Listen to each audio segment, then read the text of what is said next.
I've had the great pleasure of painting Her Majesty 5 times. One was a big full-length one, and then 2 commissions came up to paint her simultaneously.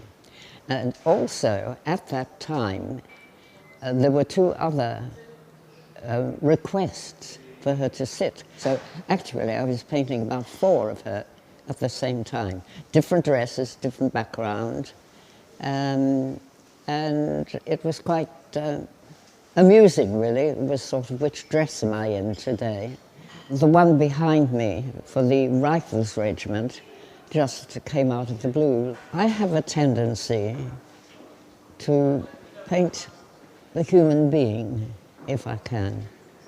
And, I often say, the robes go on afterwards. The human being is there. I mean, mine is a reasonably informal one, with a formal background.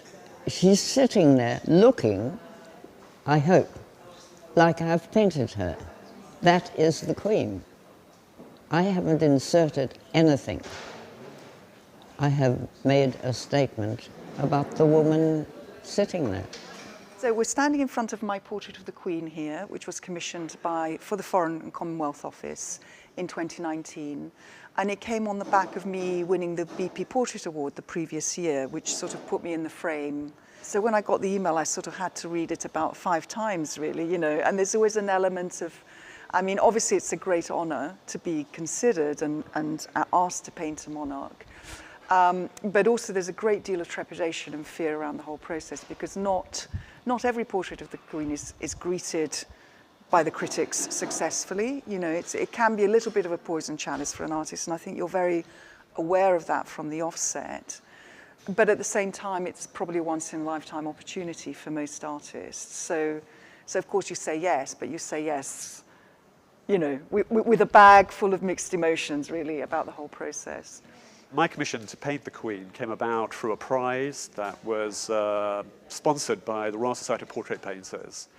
And it was in, I think, 1995, and I'd entered the exhibition, the open submission, and just to get something exhibited, really. But in that year, it was not only a cash prize, which it is now, it was also a prize to paint somebody from public life.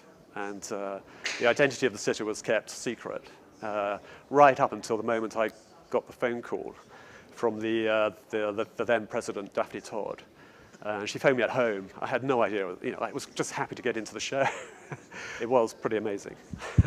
My first sitting was the worst, I think, for me, because I hadn't met the Queen. I hadn't even been briefed on how to meet her or what the etiquette was. And I'd actually become quite ill a few days before. I'd picked up some kind of food poisoning, but I had to go through with it because it was, you can't really counsel the Queen. She was also a bit of a moving target. She didn't really sit that still. So, and I wasn't really sure what I could say. So I actually asked Robert Fellows, the then private secretary, if I could ask the Queen to sit still.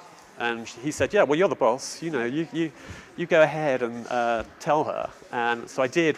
I plucked up courage and I said, Mom, could you just stay still for a few minutes while I just work on one aspect of your face? And but then again, she was off. A few minutes later, and I think I only had one chance to do that. So that was my impression anyway. The Queen was already she was 93, 94 years old when I was commissioned to paint this portrait. And then by the time, and they were really cutting back on sittings at that stage. So I had been told by her diaries that I might only get 1 sitting. And then I begged for a second sitting, which I eventually got. There was a 7-month wait between the first and the second sitting. And the second sitting happened literally, I think, about a week before we all went into lockdown. So COVID was just kind of beginning to unfold around the world. So the rest of the painting process was finished in lockdown. And maybe people were just desperate for good news because the whole world had been in lockdown.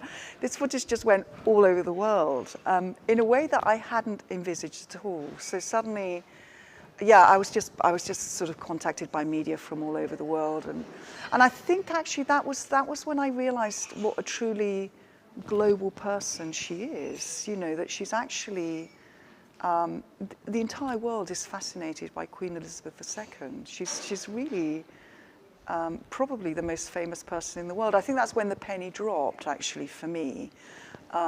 So that was all very extraordinary, you know. And yeah, I just got media attention from everywhere.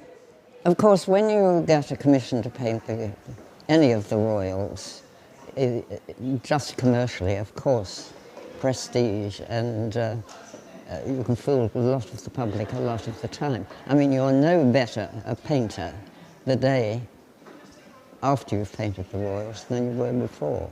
Yes, it's very good for the career, and you get the title Royal Portrait Painter and all this sort of thing, yes.